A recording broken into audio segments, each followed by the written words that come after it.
they needed to procure personal protective gears. They use the prunex, the gumboots, and the cape.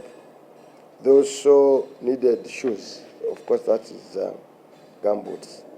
And therefore, they will not be able.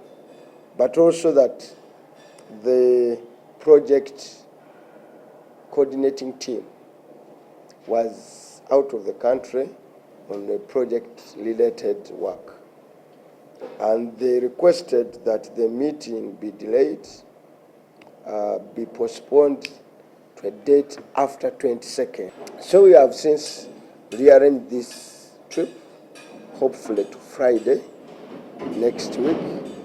If all goes well, we are trying to address in Lubowa is in response to the Auditor General's report, where he notices that money is worth 139 million have been paid for, and he notices that the work, $1 million, that the work done on Lubowa is only worth